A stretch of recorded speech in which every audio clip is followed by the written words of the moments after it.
Mag-unboxing po ako dito mga gaw. Meron pa akong parcel. Yan, ito po ay jackhammer, impact drill, hammer drill. Matagal po ito dumating, nasa 22 days po ngayon. So tingnan ko agaw kung wala ba sira. Dahil sa tagal po ito nakatambay, ayon po sa kanilang tracking system, nasa Visayas po ito. More than a week po na nakatambay doon. Ang reason po dahil po meron daw pong bagyo. Pero meron po itong kasabayan na date. Dumating naman po exactly sa schedule. Ito lang po ang umabot ng 21 days. Ayan, parang nasira na yung box niya. Tingnan natin kung wala bang sira yung unit.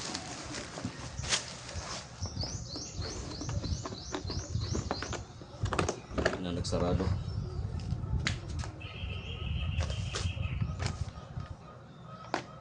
So, lubricant. Ito po yung pin, hammer pin. Ano bang tawag nito? Sana hindi ito nasira mga gaw. Kita naman po medyo parang naman po bago. Yan, walang kalawang. So ito pa, drill bit. Isa-isahin natin mga gaw para makita natin kung ano yung kulang o meron bang diferensya. So far wala naman pong diferensya itong mga accessories nya. Ayan.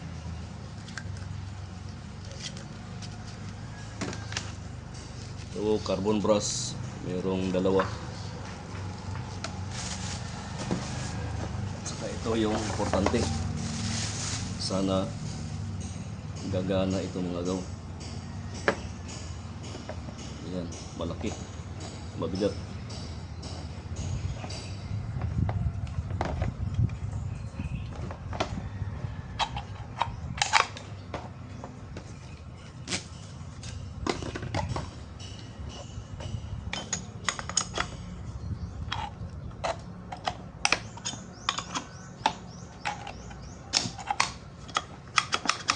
Po. Selector. Importante nito agaw, matest ko kung gagana ba. Baka nabugbog na ito sa biyahe. Ayan. Ngayon mga agaw, the moment of truth. Tingnan natin kung gagana ba.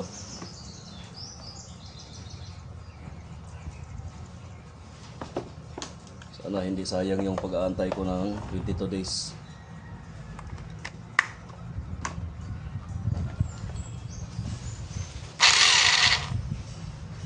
Ayan.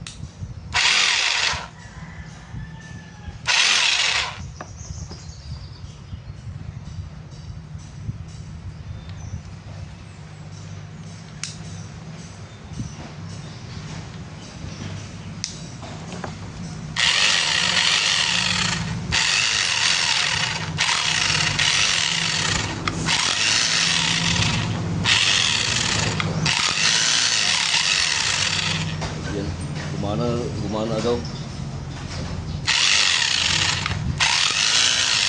Yan, kita niya. May impact. So, goods na rin kahit na nag-antay ako ng matagal.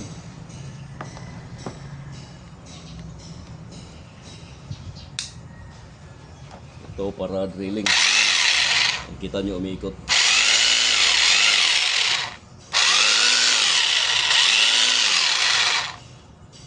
Itong isa,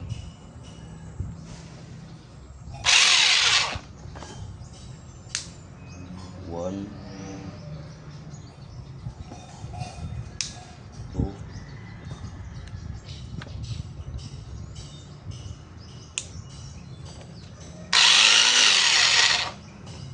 dalawa lang yung selector niya mga agaw.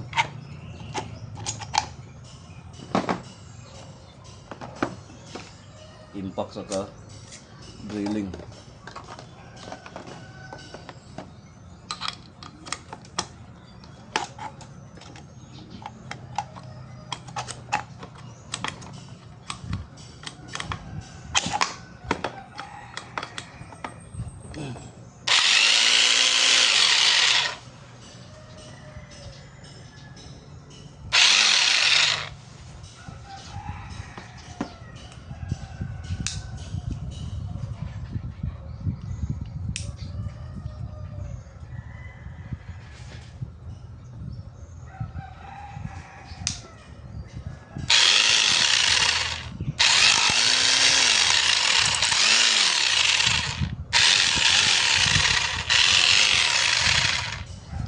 Yan, super mga agaw, okay naman po.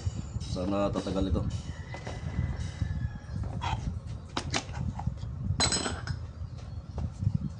So akala ko tatlo yung selector niya.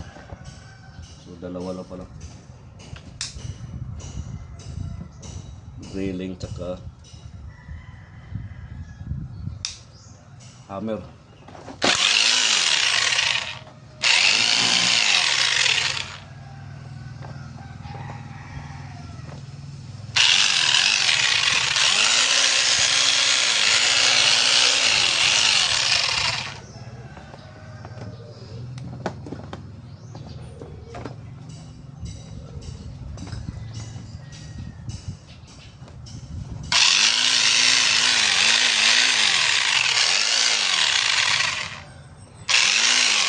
Meron pong air vent ito gaw. Ito po yung labasan ng hangin na mainit galing sa motor niya. Yan. So, iwas na rin ito sa overheating. Pero household use lamang po ito. So asahan ko na tatagal itong unit na ito mga agaw. Rated voltage to 20 volts. No load speed 880 RPM, revolution per minute, blade diameter 26 mm. So meron po itong 22 mm, itong 26 kasi malapad. Ayan.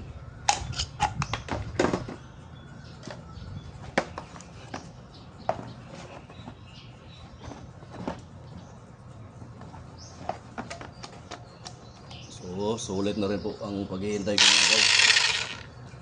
22 days. Sana tatagal. Yung box lang niya, medyo nasira. Baka itinapon lang to doon sa bodega. Pero importante itong unit. Okay. Yan po yung brand mga gaw, Re-Aim. Parang sa Bulacan yata ito yung physical store nila sa Bulacan. Kasi yun yung nakalagay doon sa kanilang page sa Shopee. Yan. Thank you mga gaw.